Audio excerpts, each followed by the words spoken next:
Salam sejahtera Bapak Ibu semua. Perkenalkan, nama saya Raden Yunike Benhardi Natapraja. Saya adalah mahasiswa PPG dalam jabatan Angkatan Kedua tahun 2023 di LPTK Universitas Pendidikan Indonesia. Di video kali ini saya akan melakukan kegiatan praktik mengajar pada siklus yang kedua, yaitu dengan menerapkan model pembelajaran intuitive learning untuk meningkatkan keterampilan proses sains peserta didik pada materi kalor.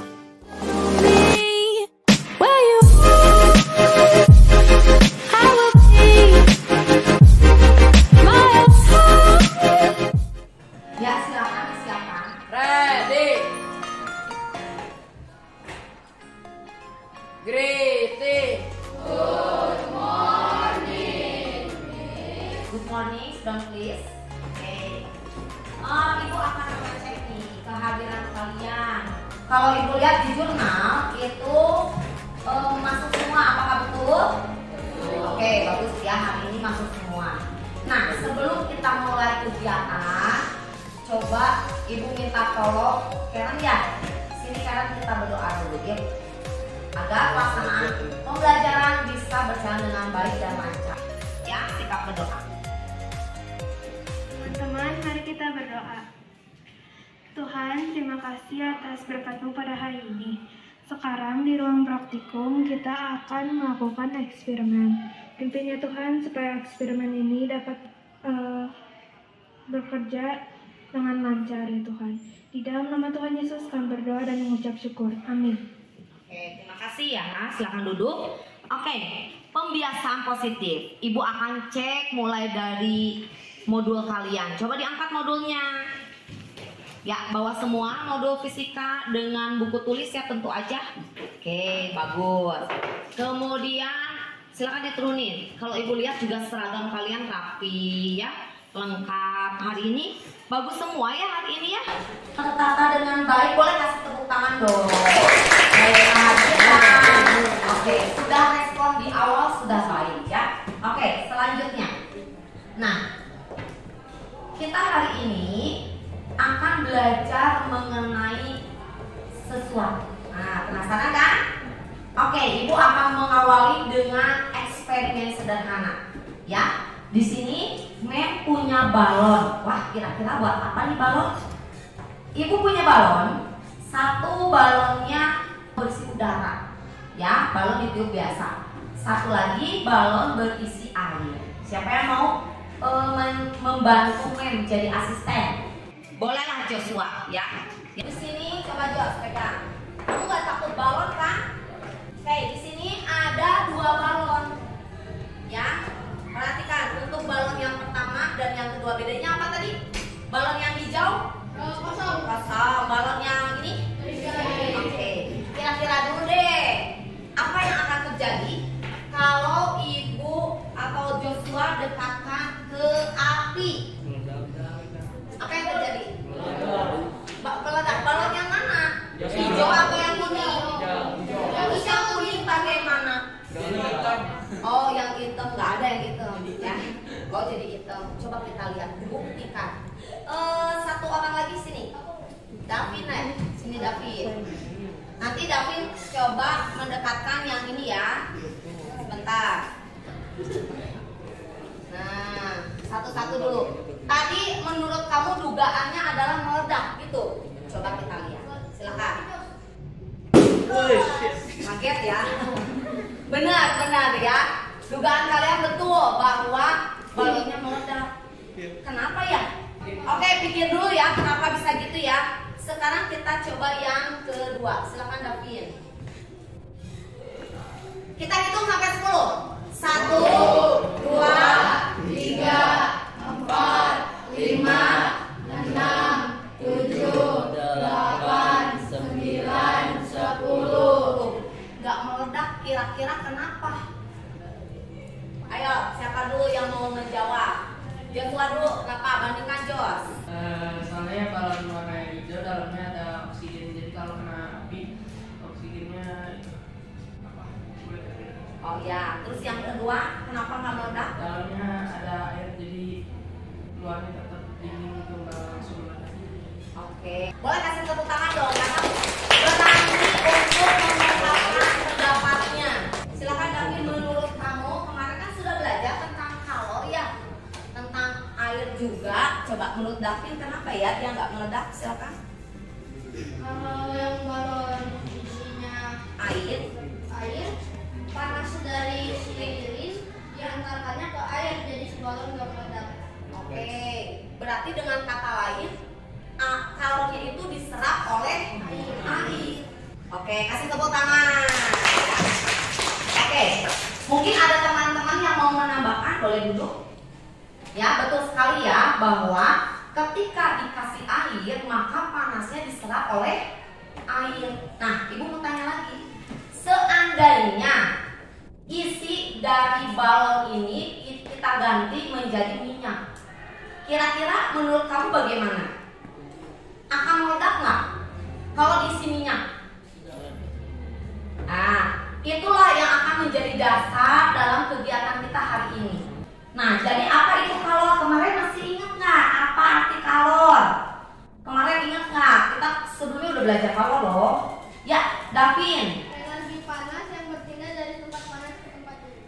Energi panas yang berpindah dari tempat yang suhunya panas ke suhunya yang lebih rendah. Betul ya, masih ingat. Buat plus poin, siapa yang ingat apa satuan internasional dari kalor? Ya, ini kayaknya belum pernah sini. Kesia, kata Kesia apa nih? Lihat ke sono.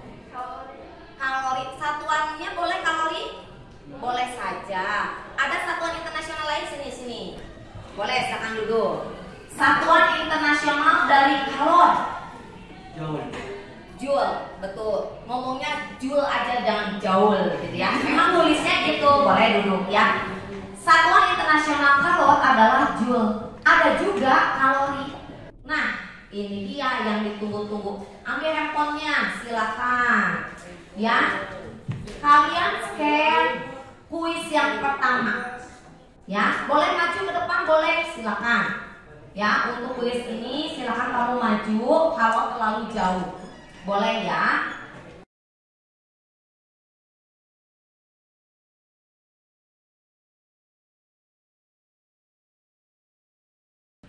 Jadi bentuk energi yang berpindah dari suhu yang tinggi ke suhu yang rendah ada kalor. Kemudian alat untuk mengukur besarnya kalor disebut kalorimeter. Kemudian salah satu perubahan yang dapat disebabkan oleh kalor wujud zat. Derajat panas atau dinginnya suatu benda adalah suhu. Jadi kamu harus tahu bedanya antara kalor dengan suhu. Kalau suhu adalah derajatnya, kalau kalor energi panas yang berpindah.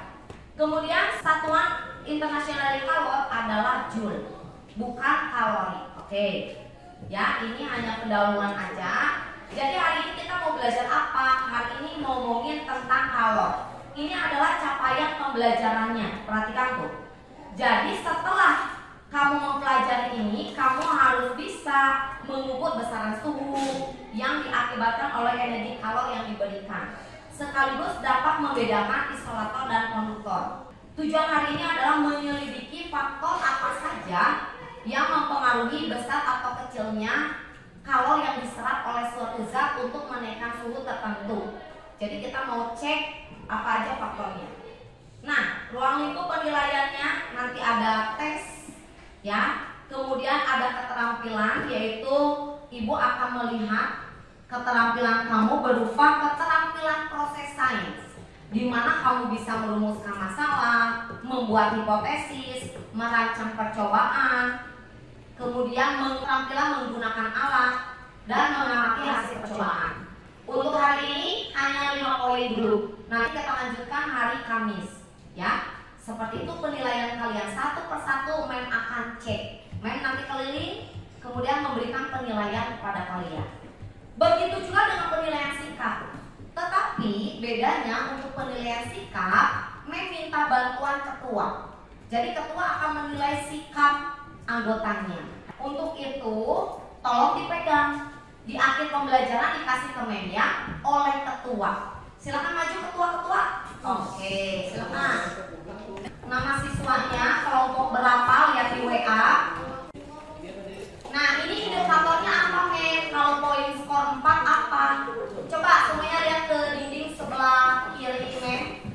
situ ada tertulis skor, ya. Coba Joshua, kalau skornya 4 di situ apa ya? Misalnya ketaatan. Oke, ketaatan itu melaksanakan tugas secara konsisten. Oh, ada yang sekarang, kamu suruh ambil air, nggak mau. Nah, nanti semuanya itu akan dinilai. Beres ya. Jadi ini nanti terakhir dikumpulin. Silakan tuliskan dulu aja namanya. Kegiatan hari ini kamu akan melakukan pengamatan faktor yang mempengaruhi besarnya kalor dengan model pembelajaran inquiry terbimbing. Apa itu inquiry terbimbing? Jadi kamu dengan bebas merancang percobaannya. Selama ini kan ibu yang merancang, benar nggak percobaannya? Harus gini. Sekarang silakan diskusi. Ya, untuk menyelidiki kalor kita mau ngapain ya? Nah, tenang aja karena judulnya terbimbing, maka akan dibimbing oleh LKS. Silakan ambil sejumlah anggotanya, bagi-bagi. Ya, yang ini. Ya, betul. Ibu akan jelaskan cakupan materi. Materinya itu konsep kalor, kemudian menghitung kalor, lalu menjelaskan perpindahan kalor. Manfaatnya apa sih belajar energi kalor dalam teknologi? Apa manfaat energi kalor dalam teknologi? Berikutnya ibu akan tunjukkan ini. Ini coba kamu lihat. Kenapa kincirnya bisa berputar? Ya misalnya ini berputar ya. Kamu lihat ke video tadi. Ini lama-lama mutar juga. Kira-kira kenapa kincir itu berputar? Kenapa tuh? Karena lilin itu kan menghasilkan udara panas. Ya. Nah, udara panas itu tiba-tiba kan naik ke atas. Nah ini udah muter nih ya. Terus? Karena naik ke atas, udara panas kan keluar dari celah-celah yang celah kincir. Jadi kincirnya berputar. Oke. Tadi ada diambil kata kuncinya udara panas. Itu dia. Udara panas itulah yang bisa memutarkan kipas. Oke, kincir ini dimanfaatkan pada alat yang namanya PLTU. Apa itu? Tadi pembangkit listrik ya. Pembangkit listrik tenaga uap. Ya, pada pembangkit listrik tenaga uapnya itu bisa diambil dari geothermal, itu panas bumi. Nah, ada udara panas ya kan? Yang nggak pernah berhenti. Nah, sehingga memutarkan turbin. Turbin terhubung pada generator, sehingga menghasilkan dari energi kinetik, energi geraknya si turbin, menghasilkan energi listrik. Bermanfaat ya. Coba buka sekolah. Ibu mau 10 menit buat kamu kerjakan soal ini. Waktunya hanya 10 menit ya. Nah, kita akan masuk ke tahap 1 dari model pembelajaran ini, yaitu siswa harus bisa menyajikan masalah dan merumuskan hipotesis. Ibu bacakan ya. Seorang ibu akan membuat air teh untuk para tamunya yang hadir di rumahnya. Ibu tersebut mendidihkan air dalam sebuah panci. Karena tamu yang hadir terburu-buru akan segera pergi, maka ibu tersebut ingin mendidihkan air dalam waktu yang singkat. Menurut kamu, apa yang harus dilakukan oleh ibu? Apakah siswa bisa membuat hipotesis? Nah, ibu akan keliling. Nomor 2 Jos. Sama itu hipotesisnya dijawab dulu. Ya, bagus Jason, lanjut. Kita masuk ke tahapan ketiga, merancang percobaan. Silakan ini boleh diskusi. Ya, nanti kamu rancang percobaannya. Faktor yang mempengaruhi kalau apa aja. Yang pertama, di sini ada 3 masalahnya kan? Yang pertama, nih, buatlah rancangan eksperimen untuk menyelidiki hubungan antara besarnya kalor dengan kenaikan suhu. Silakan gimana cara melakukan eksperimennya? Bagaimana tadi? Ya, hubungkan dengan yang panjang sumbu itu. Jadi kamu mau ambil apa? Berapa mili airnya?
kemudian sudah membuat grafik dan menganalisa data.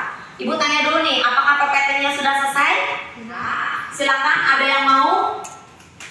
Oh oke, untuk kelompok David ya, silakan sini. Selamat pagi teman-teman dan Bapak Ibu Guru. Saya dari kelompok 2 sebagai Ketua Konstantin David Susanto. Saya Olivia. Saya Hilary. Saya Jessica. Hari ini kami ingin mempresentasikan hasil pengamatan kami. Next slide. Ya, silakan tujuannya. Berikut adalah tujuan percobaan kami. Next slide. Berikut adalah grafik yang kami dapat setelah melakukan percobaan. Ini grafik yang kami buat setelah melakukan percobaan pertama. Bisa dilihat ya di depan ya bentuk grafiknya. Bisa dijelaskan bentuk grafiknya? Itu adalah bentuk grafik garis. Yang warna merah itu adalah sumbu panjang dan yang warna hijau adalah sumbu pendek. Oke. Untuk kegiatan kedua silakan. Kegiatan kedua, kami mendapatkan data seperti di atas. Dan berikut grafik yang sudah kami buat. Yang berwarna biru Udah bener ya ini grafiknya ya? adalah 100 mili dan yang warna merah adalah 150 mili. Oke. Perbedaan massa air.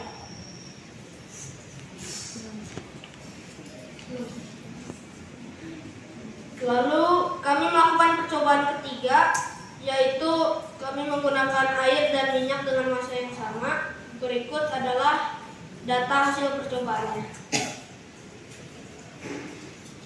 Berikut adalah grafik yang kami buat. Dijelasin. Yang berwarna merah adalah air dan yang berwarna hijau adalah minyak.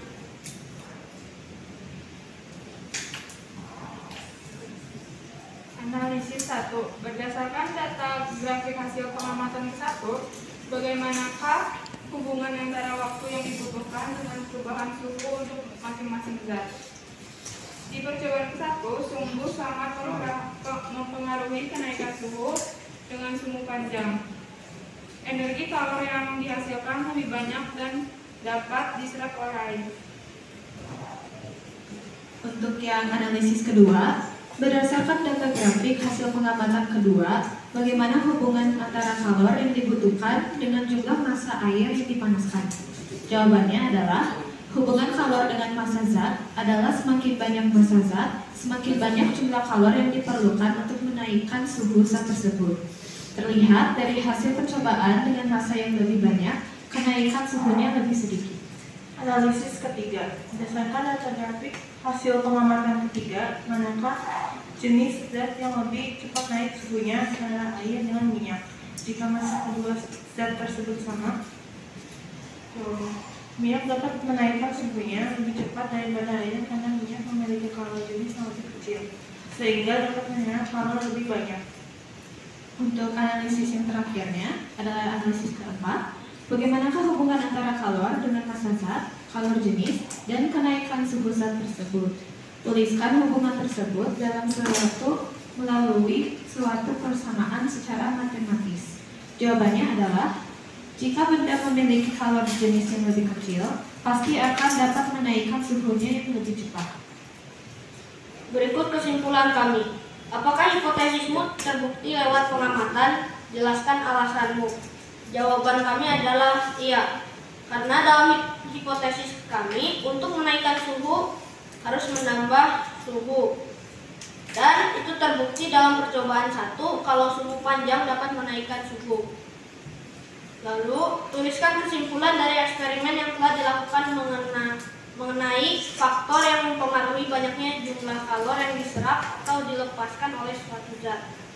Jawaban kami adalah penyerapan kalor dapat dipengaruhi oleh massa, perbedaan suhu, atau besarnya kalor yang mempengaruhi kenaikan suhu dan jenis zat tersebut. Sekian presentasi kami. Terima kasih. Oke, berikan tepuk tangan ya. Nah, untuk kesimpulannya, coba semuanya boleh perhatikan ke depan ya.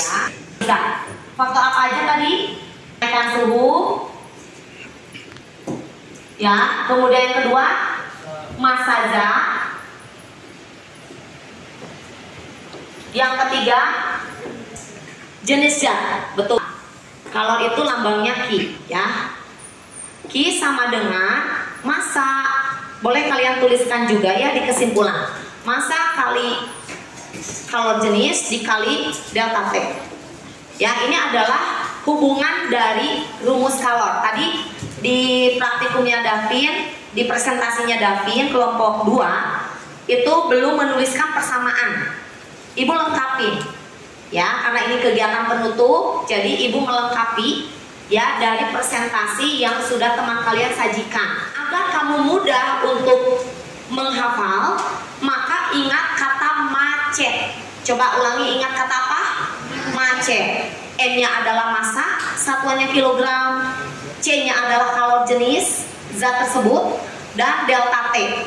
Delta T-nya itu adalah kenaikan suhu. Ya, oke. Nanti di pertemuan selanjutnya kita bahas latihan soal. Ya, latihan soal dari modul fisika halaman 98. Nanti kamu akan bahas di hari Senin. Ya, kita akan bahas bersama di hari Senin. Oke.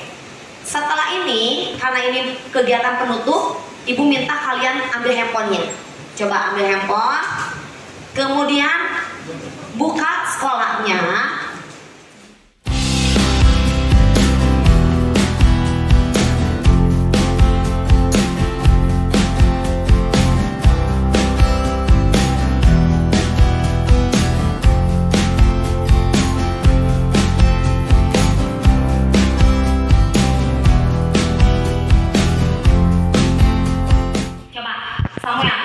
Belajar materi ini kamu lebih paham dengan metode praktikum, coba di-sharingkan. Saya cukup paham dengan metode praktikum ini karena di metode ini kita tuh bisa lebih mengamati lagi. Kalau misalkan sekedar menjelaskan itu kan kayak misalkan udah ngerti, oh ini dapetnya dari mana. Kalau misalkan di praktikum kan jadi bisa lebih melihat realnya gitu. Oh oke. Boleh kasih tepuk tangan ya. Berarti apa yang kamu peroleh ketika melakukan kegiatan ini? Ada kesulitan enggak? Silakan. Ada kesulitan. Boleh sharing apa sulitnya? Di eksperimen hari ini. Iya betul. Tadi termometernya pas mau dilepasin nggak sengaja lepas. Jadi kayak kaget. Nah, solusinya apa? Sewaktu mendapatkan masalah itu. Tali kan itu ada tali di termometer. Tali termometernya pegang sama apa? Bagian badan termometernya itu bagian atasnya itu juga dipegang. Oke, boleh kasih tepuk tangan ya, karena sudah menemukan masalah dan juga solusinya. Boleh, silakan duduk. Oke, masalah sikap, silakan sini. Gimana? Kita refleksi dulu ya.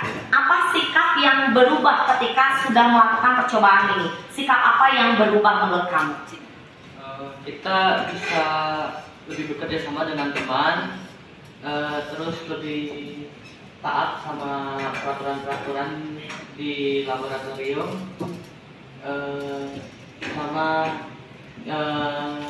gotong royong. Oke, terima kasih. Silakan duduk. Berarti sudah bagus ya. Kalian bukan cuma ilmu pengetahuan aja yang berubah, tapi sikapnya juga berubah ya. Oke, untuk itu satu lagi. Silakan kamu isi refleksi evaluasi. Ibu kirim ke WAG ya. Hari ini kalian sudah belajar tentang kalor. Jadi kamu sudah belajar mengenai faktor yang mempengaruhi tentang kalor ya. Ada 3 faktor apa aja? Yang pertama, sumbu. Sumbu itu berkaitan dengan besar kecilnya kalor ya. Yang kedua, massa. Ya, yang ketiga, jenis zat. Jadi kalau benda yang jenis zatnya berbeda, pasti jumlah kalornya berbeda. Tesnya ya. Nah, sekarang kita mau akhiri kegiatan. Ya, sebelum kita akhiri, kita baiknya berdoa dulu ya. Yuk, siapa yang mau berdoa? Silahkan sini.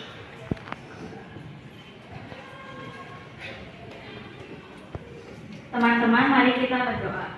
Tuhan, terima kasih atas anugerah-Mu hari ini kami dapat berkumpul di lab IPA dan melakukan pengamatan.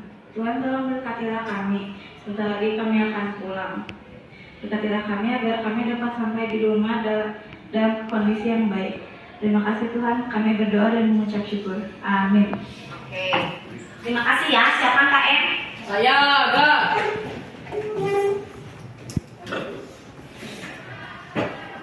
Aturkan salam.